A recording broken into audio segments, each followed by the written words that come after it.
अकेलेपन से लड़ने की पहल। भीलवाड़ा में बुजुर्गों के लिए पहला विवाह परिचय सम्मेलन। 225 से अधिक शादियां करवा चुकी संस्था। शहर के एक निजी भवन में रविवार को अनुबंध फाउंडेशन के बैनर तले पहली बार सीनियर सिटीजन के लिए विवाह परिचय सम्मेलन का आयोजन किया गया। कार्यक्रम में 50 से 80 वर्ष आयु वर्ग के बुजुर्ग महिला पुरुषों ने भाग लिया। सम्मेलन में 100 से अधिक वरिष्ठ नागरिक शामिल हुए, जिनमें लगभग 100 पुरुष और 20 महिलाएं थीं। आयोजक नट्टू भाई पटेल ने दोपहर करीब 3 बजे मीडिया से बातचीत करते हुए बताया कि संस्था वर्ष 2002 से इस तरह के आयोजनों का संचालन कर रही है और भीलवाड़ा में यह पहला सम्मेलन है। उन्होंने कहा कि संस्था अब तक 25 वर्षों में 225 से अधिक बुजुर्गों का पुनर्विवाह करवा चुकी है तथा देश भर में इसके 15,000 से अधिक पंजीकृत सदस्य हैं। उन्होंने बताया कि वर्तमान समय में अकेलापन बुजुर्गों के लिए गंभीर समस्या बनता जा रहा है, क्योंकि आज की व्यस्त जीवन शैली में बच्चों के पास पर्याप्त समय नहीं होता। ऐसे में यह मंच उन बुजुर्गों को नया जीवन साथी खोजने का अवसर प्रदान करता है, जिससे वे एक दूसरे को समझ सकें और भविष्य में विवाह का निर्णय ले सकें।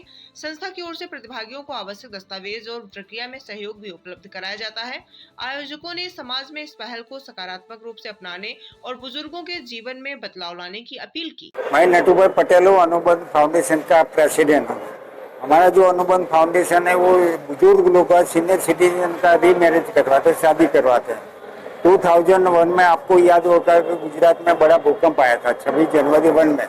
तो मैं central government superintendent minister of planning में था और कच्छ डिस्ट्रिक्ट का इंचार्ज था।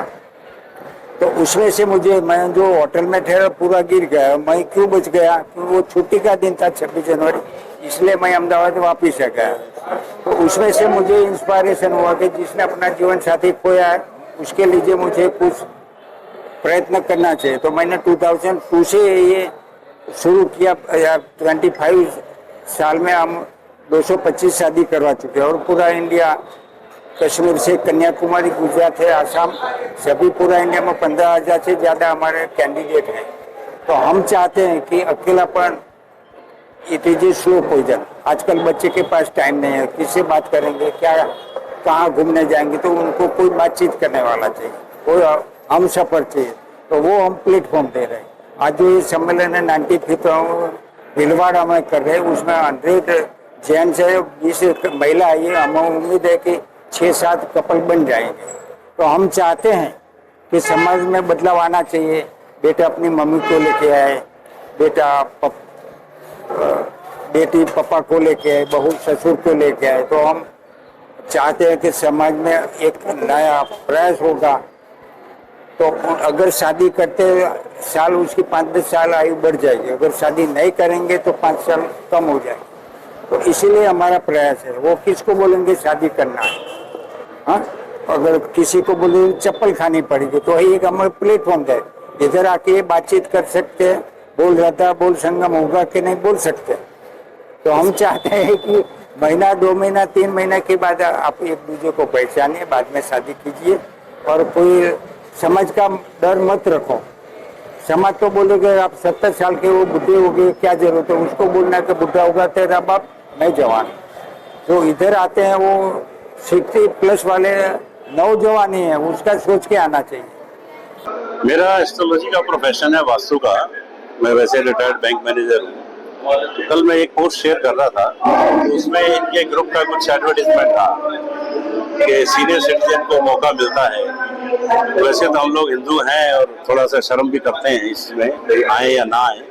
लेकिन मैंने नट्टू भाई पटेल जी से बात की तो इन्होंने बताया कि आमिर खान के प्रोग्राम में भी ये लोग गए, अनुबंध वाले। तो फिर मैंने इनसे बात की तो मुझे अच्छा लगा और मैंने देन एंड देयर डिसाइड किया that I should go Bhilwara.